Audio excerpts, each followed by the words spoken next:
Summer Shorts. This episode, we're looking at where we are going this summer. Now that the pandemic has eased off a bit, maybe some of us are traveling a little bit more or visiting a place that we haven't been for a while. So I'm curious, ladies, where are you heading off this summer? Collette. Well, my favorite thing to do is also my favorite place to go. They're combined in one. So when I go to the camp, I love to do gathering. And what I mean by gathering is I have a gathering bag and I go and walk and look at plants that are around my area that are medicinal. And there's little net bags to put the plants I gather. There's also an identification book and a few things in my gathering bag. There is etiquettes of gathering herbs and plants. So if you decide to run and do this, just look that up first. It's respecting each other. It's respecting nature. It's respecting that we'll continue to have the plants to gather. And don't try and do it all at once, learning all of this, because I was so overwhelmed trying to learn every plant out there. Now I just go, look, choose 3 that I'm going to look at through the winter when I want to be at camp. I look at these 3 and learn about these 3 and each year. So you might do mullein, which is affectionately called cowboy's toilet paper. You might do yarrow, which is affectionately called nosebleed plant for different medicinal purposes. I love plants for medicinal purposes. When my friends say to me, would you like flowers? And they name it, I only choose the medicinal ones like primrose or stuff. So what's growing in my garden has multi-purposes. It's beautiful and it's usable.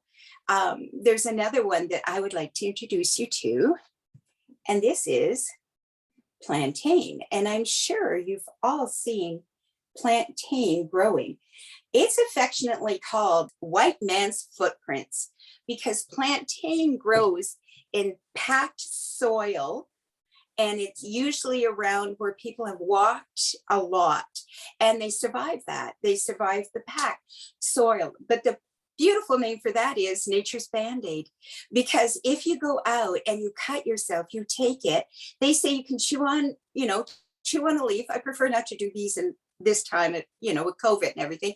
I kind of bruise them, break them up, and then you put it on whatever the cut is. You take another leaf and make a Band-Aid out of it. Or if you get stung by a wasp, it's really great for that. Or mosquito bites. It has antibacterial properties, so you could use that. I was so excited last year because I found turkey tail mushrooms at our camp. And I was so excited because I actually do mushroom tinctures for the medicinal purposes. I absolutely love mushroom tinctures. My husband has issues with digestion and it's brought him up really a long way in health wise. Another thing that you might find amusing is when my husband wants to woos me with a case of these so I can share my mushroom tinctures with my friends. He knows how to get to my heart. My baby loves me just the way that I am. On our next summer short, I'm going to introduce you to a plant you probably think is a weed that you hate, but that's because you didn't hear its story behind the plant. You're probably going to love it after that. Collette, you've got me very curious. I can hardly wait. And if I'm ever lost out in the woods, I want you along with me. Thank you so much for sharing your wisdom. And we'll just reiterate what Collette said. Please don't try any of this on your own. Do some research. And I'm sure Collette will provide a few links in the description below for us. Thanks, Collette. Carol Ann, would you be going out into the woods like Collette and searching for things to use as healing ointments? No, highly unlikely. that's Collette and Daniel's gift, and rightly so, because they both met and married coming out of agricultural college. So it's definitely a gifting of theirs, and they've got lots of muscle as far as knowledge about growing things, and they've helped us along the way a number of times. I appreciate their giftings. But for me, what I am looking forward to going is back home to Newfoundland and Labrador. Dave and I have probably spent a small fortune continuing to return to Newfoundland and Labrador ever since we left about maybe 40 years ago. We moved to Ontario for employment reasons, but Newfoundland and Labrador is home. So we will be going home this summer. I can't wait.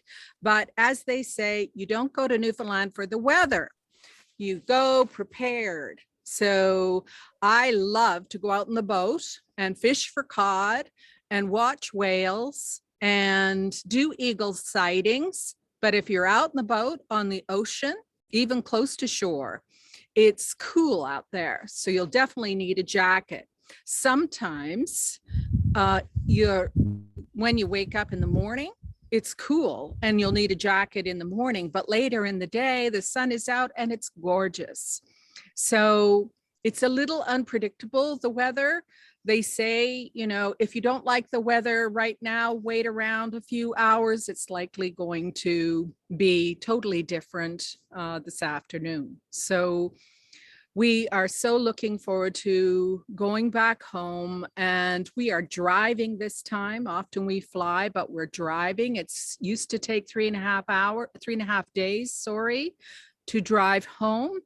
And we looked forward to that as our family time together. So we are driving back home, and when we get there, we'll go to where my dad grew up, which is Eastport Peninsula, Happy Adventure. The community is called, and it's one of my favorite places. And then after we've had a visit there with family, we will go to St. John's, Newfoundland, where I grew up. And we will spend some time there. Dave was born in Gander and spent some time there, and then his family moved to St. John's. So we've recently heard Gander is becoming a destination related to Come From Away and 911. So it's interesting, but the people from Newfoundland and Labrador are very hospitable. Although we find that spending so much time away, when we first arrive home, we usually have to listen carefully because sometimes the accent is so thick and they speak so quickly that we have to listen carefully to make sure we're understanding what they're talking about. Now, Carol Ann, Newfoundland is one of the provinces I haven't been to. So could you tell me how long of a ride it is on the boat over to Newfoundland?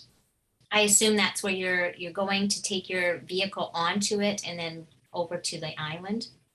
Yes, there are 2 ferries that will take you from Nova Scotia to Newfoundland, the island of Newfoundland. One takes you from North Sydney to Port aux Basques, Newfoundland, which is the southwestern tip of Newfoundland. And that's a short ferry run, about 6 hours. And then you have the drive across the island. Some stop at Gros Morne, which is beautiful, a beautiful climb up a mountain, and it's a fjord. It's so picturesque. So you can approach it on a boat that can be rented, or, you can, you and whoever in your company can walk in and charter a boat and go in the fjord that way. And we have done that. Our family has done that. And our family members, not me, myself, have done the climb and looked down upon the fjord that way. It's very beautiful. and picturesque. There are lots of things to see in Newfoundland and Labrador.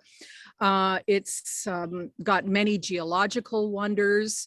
It has amazing history. The Vikings landed there on the Great Northern Peninsula many, many years ago. And there are archaeological digs near St. John's where they were uncovering very early settlements for Newfoundland and Labrador. St. John's is considered the oldest city in North America. It's full of history and very, very friendly. It's a very friendly province. And most people, when they visit there, they come away and they have said things like, that was my best vacation ever. But like I said, don't go for the weather because you might be disappointed. But we've gone home, and of course we are true Newfoundlanders. We love fish. We could have fish for breakfast, fish for lunch, and fish for supper. We've tried to offer our friends the same, and at the end of, or towards the end of their time there, they were very politely coming and bringing muffins to add to the breakfast and other offerings, which was a polite hint of, when you put that on the table, that's what I'll be having. But we just still persevered with fish in the morning, fish in the evening, fish at supper time. We love the fish. So we're looking forward to it. Can't wait. Sign me up. Where do I go? Can I sneak in the back seat? Yeah, sure. Bonnie, where are you going this summer? Well, I am dressed not for the fashion statement like this, but I am heading to a place that my father lives. He lives down in the States, in the state of Tennessee. I'm going to be visiting Tennessee, and I got my guidebook. I have questions for the two of you. Bonnie, Yes. you didn't tell me there was going to be a test. Ah, Yes, I am going to give you a test. Okay, ladies, when you think of Tennessee, what's the first thing, or maybe the only thing, that you might know about it? I think Nashville, Tennessee. I'm all about the music and the country music. Exactly. So that's number one. And I bet you didn't know that Tennessee, and I'm going to look down because I have some really cool facts about it. Tennessee is home to 7 genres of music. So probably Collette, you could give me one of those. Country. I'm a country girl. You got it. There's also blues, bluegrass, rock and roll. And who was the start of rock and roll there? Caroline, can you think of Memphis, Tennessee? Elvis. You got it. Rockabilly, gospel, and soul. So all of those music genres come out of Tennessee. Now the next thing, and I was wearing this to give you a hint, Tennessee has underground caves. You want to hazard a guess, either of you, of how many caves are suspected to be in Tennessee? Give me a number. 120. Carol-Ann? 1,000. There is in fact over 10,000 underground caves in Tennessee. They have documented over 3,800 of those. But I've been to only 2, so I will tell you about those. So on previous visits, we have visited Ruby Falls, and it is located near Chattanooga, and it has an underground waterfalls right in the cave. Amazing. It's 44 meters high in Lookout Mountain. And it's really cool because you can go and see stalactites and stalagmites. I've also been to the Lost Sea, and it's located near the town of Sweetwater, and it's home to the second largest underground lake in the world. Now, this lake is visible. You can actually take a boat on it. It's about 240 meters long, 67 meters wide. And so you go on a glass bottom boat and travel on a lake inside a tunnel. It's very, very cool. So we had facts about music in Tennessee. We had facts about underground caves there. And the next question I have for you is, how many states do you think border on to Tennessee? Other states that have a shared border with Tennessee. Give me a number. Any guesses? Carol Ann says 5. Collette? 5. It, in fact, has 8 states that border on Tennessee. It, along with Missouri, are the 2 states that have the most state borders. So it borders Missouri, it borders Virginia, Kentucky, North Carolina, Arkansas, Georgia, Mississippi, and Alabama. Now, that was a new fact I didn't know.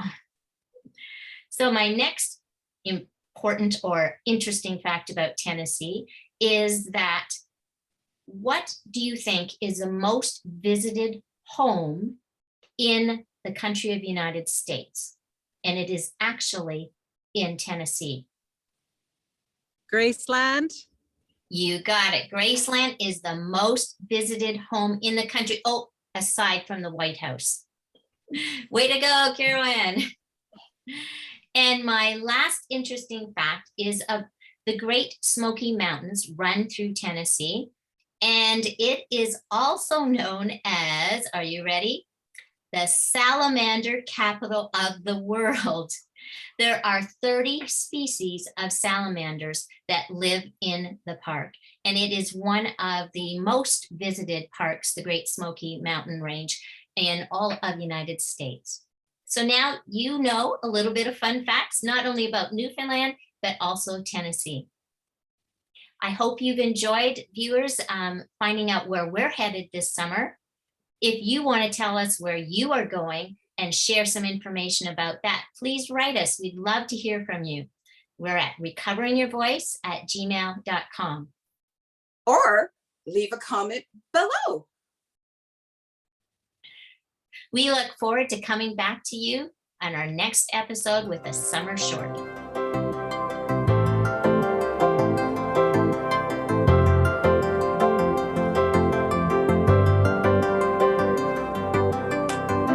Okay, I'm so sorry. Do not put that in there. Again, I need my water rings. Sorry, Bonnie, it just came out. I didn't check with my brain at all. Just edit me, honey. I trust you, okay? Okay, I'll try that again. It'd be terrible if we forgot about the recording. So so we're continuing our summer series on places and things and what we like about the summer. So this week, this episode, we are looking at where we like to go, or no.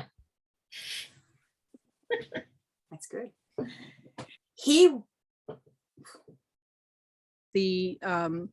Where sorry, the name is gone. Before I melt. Oh, I'm melting. Oh my gosh, cute, Bonnie. Absolutely adorable story. It's adorable. So I am going to be visiting Tennessee. Ooh, no. And I have questions for the 3 of you, stalactites and stalagmites. Sorry. And we look forward to more episodes of Summer Shorts next week. No, not next week. I keep saying next week. It's not next week. Okay, do you want to do that ending then for me, Carol or Collette? Yes, I am saying make it so.